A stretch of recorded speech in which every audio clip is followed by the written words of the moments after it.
नमस्कार, मैं हूं आपके साथ इश्तियाक अहमद और आप देख रहे हैं आर्य न्यूज। स्वागत है आपका म्हारो राजस्थान में। रुक करेंगे राजस्थान की तमाम खबरों की तरफ।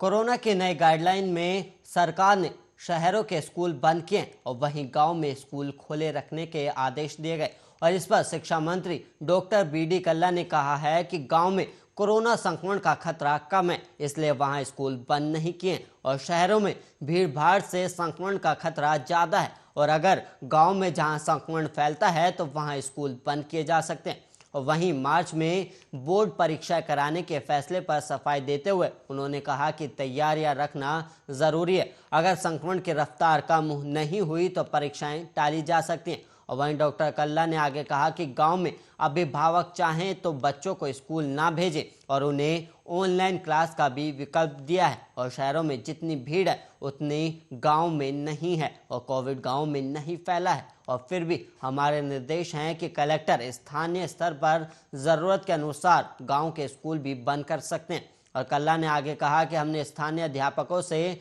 17 जनवरी से बोर्ड क्लास के प्रैक्टिकल एग्जाम करवाने का फैसला किया है और 15 से 20 के बैच में प्रैक्टिकल एग्जाम लेंगे, इसलिए खतरा भी नहीं है। और कोरोना पीक पर था तब भी उसी हिसाब से ही एग्जाम करवाए थे और बोर्ड परीक्षाएं नहीं करवाएंगे तो हमारे स्टूडेंट्स पीछे रह जाएंगे। और कल्ला ने आगे कहा कि बोर्ड परीक्षाएं 3 मार्च से करवाने का फैसला लिया है, लेकिन ये सब कोरोना संक्रमण के हालत पर निर्भर करेगा और संक्रमण ज़्यादा फैला तो परीक्षाएं टल भी सकती।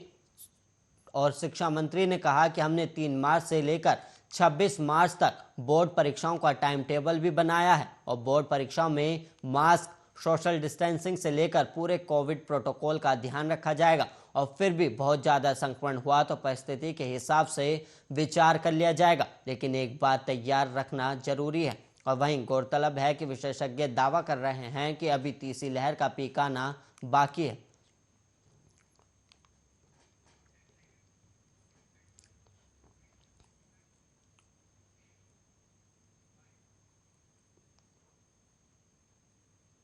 राजस्थान के बाड़मेर जिले से लगती देश की पश्चिमी सरहद पर सुरक्षा बढ़ा दी गई है और देश भर में पड़ रही कड़ाके की ठंड और कोहरे के बीच किसी प्रकार की कोई घुसपैठ नहीं हो, इसके लिए कदम उठाया गया है। और सीमा सुरक्षा बल रात में फट्टा गश्त यानी फट्टा परेड करके और कैमल पेट्रोलिंग के जरिए सीमा पर चौकसी बरत रहा है। और इसके बाद सुबह की पहली किरण के साथ सीमा सुरक्षा बल के अधिकारी खुर्रा चेकिंग करते हैं। और इन दिनों सीमावर्ती इलाकों में सर्दी का अत्यधिक असर देखने को मिल रहा है और सर्दी के मौसम में देर रात से सुबह तक धुंध भी छा जाती है। और इस धुंध का फायदा उठाकर कोई घुसपैठ ना हो, इसके लिए बीएसएफ की ओर से कड़ी निगरानी भी की जा रही है। और साथ ही इस बार अत्याधुनिक हथियारों के साथ कैमल पेट्रोलिंग की जा रही है।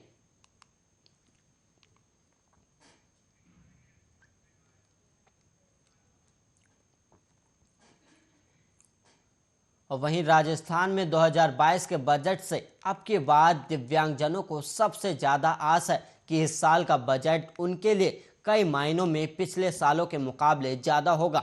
दिव्यांगजनों से जुड़े प्रतिनिधियों ने सरकार के समक्ष कई सुझाव रखे हैं, जिसमें दिव्यांग संगठनों ने पेंशन बढ़ोतरी, भरण पोषण भत्ता का मुद्दा प्रमुख है। और हालांकि इसके लिए डिसेबिलिटी राइट्स एक्टिविस्ट हेमंत भाई गोयल ने राजस्थान में विशेष योगजन पेंशन 3,000 रुपये प्रति माह करने के लिए वित्त विभाग को पत्र लिखा है। और गोयल ने आगे कहा कि विशेष योगजनों की विषम शारीरिक और आर्थिक परिस्थितियों के मद्देनजर सामाजिक सुरक्षा पेंशन 750 रुपये प्रति महीने से बढ़ाकर 3,000 रुपये प्रति महीने की जानी चाहिए। और पिछले 5 साल से सरकार द्वारा पेंशन बढ़ोतरी नहीं की गई है, जबकि महंगाई चरम सीमा पर है, जिससे विशेष योगजनों को भारी परेशानियों का सामना करना पड़ रहा है।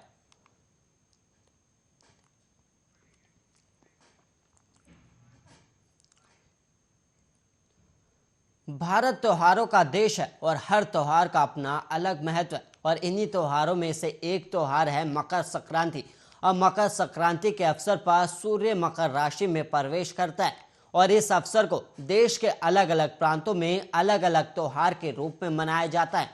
मकर संक्रांति का त्योहार उत्तर भारत में हर साल 14 जनवरी को मनाया जाता है और इसे पतंगों का त्योहार भी कहा जाता है। रोजाना नीला नजर आने वाला आसमान इस दिन रंग बिरंगी उड़ती पतंगों से भर जाता है। लेकिन इस साल की मकर संक्रांति कुछ फीकी सी पड़ सकती है और जहां स्थानीय बाजारों में रौनक कम है और पतंगों की दुकानों पर भी बिक्री कुछ खास नहीं है और पिछले सालों से कम है और इसका प्रमुख कारण कोरोना वायरस महामारी है। और पतंग विक्रेता ने बताया कि इस साल व्यापार में लगभग 80% का नुकसान हुआ है क्योंकि इस साल कोरोना महामारी और नई गाइडलाइन के चलते रात को 8 बजे से दुकानें बंद करनी है, जिसके कारण पतंग, मांझे और फिरकी की बिक्री पर इसका विपरीत असर पड़ा है और इसी सुस्ती के कारण व्यापारियों में चिंता का माहौल भी बना हुआ है।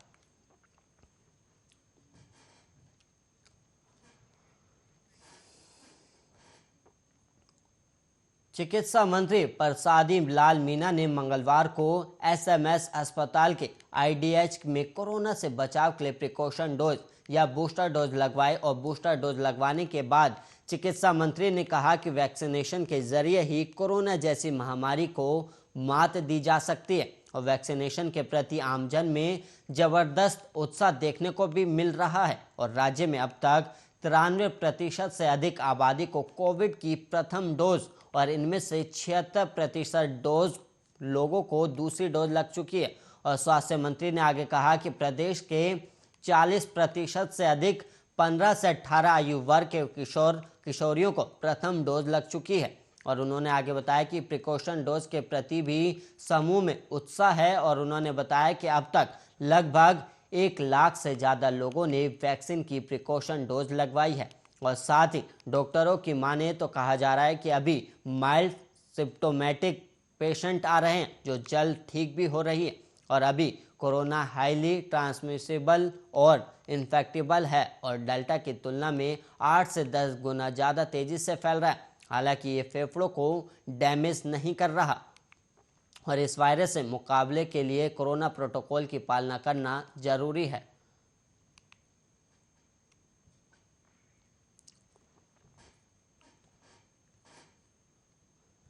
कांग्रेस के राष्ट्रीय महासचिव प्रियंका गांधी वाड्रा आज अपने पति रॉबर्ट वाड्रा के साथ सड़क मार्ग से रणथंभौर पहुंची और प्रियंका गांधी के दोनों बच्चे पहले ही रणथंभौर पहुंच चुके हैं और प्रियंका गांधी यहां अपना जन्मदिन सेलिब्रेट करेंगी और 12 जनवरी को प्रियंका गांधी का जन्मदिन है। और वहीं आपको बता दें कि प्रियंका गांधी वाड्रा पिछले साल 28 नवंबर को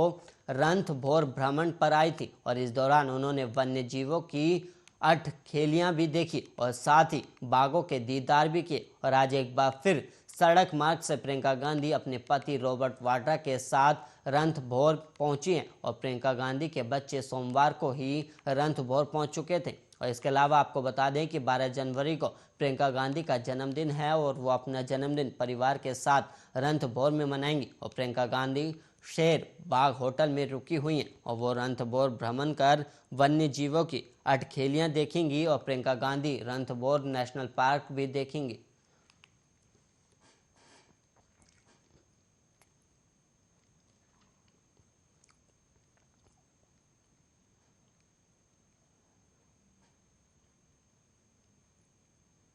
जयपुर विकास प्राधिकरण का प्रवर्तन दस्ता लगातार अवैध निर्माण और अवैध कॉलोनियों के खिलाफ कार्रवाई कर रहा है, लेकिन इसके बावजूद भूमाफिया अवैध कॉलोनियां विकसित करने से बाज नहीं आ रहे और जेडीए के मुख्य प्रवर्तन अधिकारी रघुवीर सैनी के निर्देश पर जेडीए का दस्ता लगातार कार्रवाई कर रहा है और आज भी जेडीए के प्रवर्तन दस्ते ने जोन 13 चौमू शहर में मोरिजा पुलिया के पास बसाई जा रही अवैध कॉलोनी के खिलाफ कार्रवाई की और जेडीए के दस्ते के पहुंचने के बाद हड़कंप मच गया। तो वहीं जेसीबी की मदद से कॉलोनी में बिछाए गए ग्रेवल सड़कों को ध्वस्त करने की कार्रवाई की गई और प्रवर्तन अधिकारी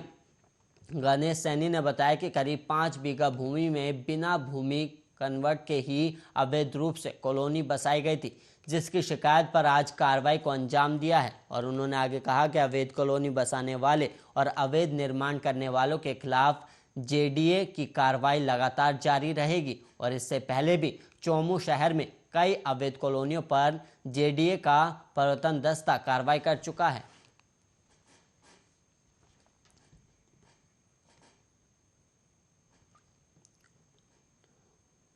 पिछले दिनों हुई बारिश और पहाड़ी क्षेत्रों में बर्फबारी से शीतलहर का प्रकोप ने जोर पकड़ लिया है और कड़ाके की सर्दी ने लोगों की कपकपी छुड़ा दी और गलन का असर बढ़ने से 2 ही दिन में न्यूनतम तापमान 5 डिग्री लुढ़क कर 5 डिग्री हो रहा है और वहीं अधिकतम तापमान में भी 5 डिग्री की गिरावट दर्ज की गई और 12 शहर में मंगलवार को सुबह करीब 8 बजे तक कोहरा छाया रहा। वहीं विजिबिलिटी कम रहने से वाहनों की रफ्तार भी धीमी रही और गलन के कारण ठिठुरन बरकरार है और शीतलहर ने कपकपी छुड़ा दी और रविवार के 10 डिग्री के मुकाबले न्यूनतम तापमान सोमवार को 5 डिग्री लुढ़ककर 5 डिग्री सेल्सियस दर्ज किया गया। तो मंगलवार को भी सुबह का तापमान 5 डिग्री रहा और पिछले कुछ दिनों से शहर समेत जिले भर के मौसम में बार बार बदलाव आ रहा है और बीते दिनों हुई ओलावृष्टि और बारिश के बाद अब शीतलहर ने जोर भी पकड़ लिया है और वहीं मौसम में बदलाव के कारण जिले में बीते 7 दिनों में न्यूनतम तापमान 11 डिग्री और अधिकतम तापमान 7 डिग्री सेल्सियस की गिरावट दर्ज की गई है।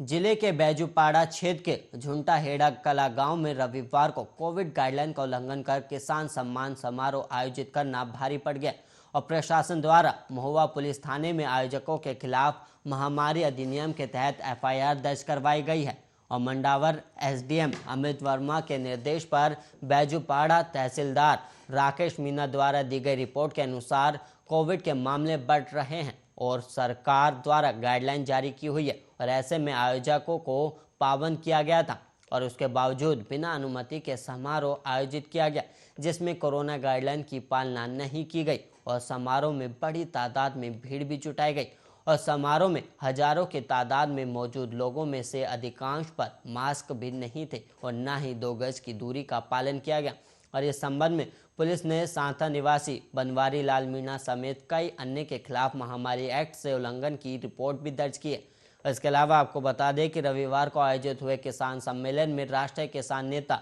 योगेंद्र यादव, तारा सिंह सिद्धू, निशा सिद्धू, कृष्ण जून समेत कई किसान नेता ने संबोधित भी किया था और इस दौरान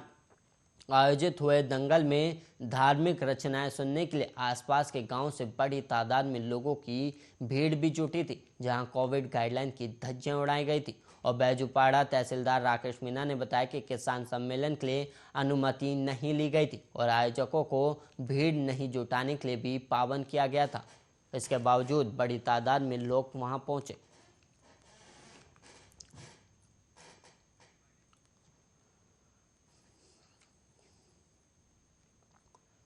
राजस्थान के धौलपुर जिले की कंचनपुर थाना पुलिस ने फायरिंग कर दहशत फैलाने और मारपीट करने के एक आरोपी को गिरफ्तार किया जिसके कब्जे से एक अवैध देसी कट्टा और जिंदा कारतूस भी बरामद किया गया और कंचनपुर थाना प्रभारी देवेंद्र कुमार शर्मा ने बताया कि 2 नवंबर 2021 को पीड़ित ने एक मुकदमा दर्ज कराया था जिसमें बताया था कि मैं अपने परिवार के साथ घर बैठा हुआ था और तभी रामलाल, सत्यवीर, सुंदर सहित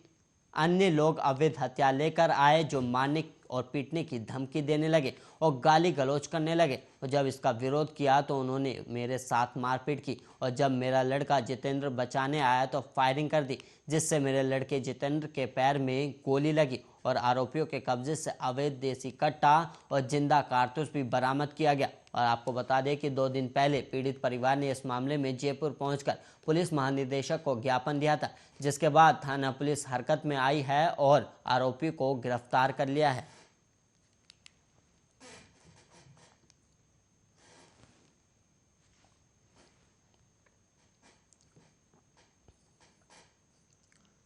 अवैध मादक पदार्थों के खिलाफ कोटा ग्रामीण पुलिस ने 2 दिवस का अभियान चलाते हुए ताबड़तोड़ कार्रवाई की और 12 प्रकरण दर्ज कर 12 मुलजिम गिरफ्तार करने में सफलता भी हासिल की है। ग्रामीण पुलिस की जिला विशेष शाखा सहित समस्त एसएचओ, डीएसपी ने कड़ी मशक्कत के बाद तस्करों तक पहुंचकर उन्हें गिरफ्तार किया और मामले पर जानकारी देते हुए कोटा ग्रामीण एसपी काविंदर सिंह सागर ने बताया कि पुलिस को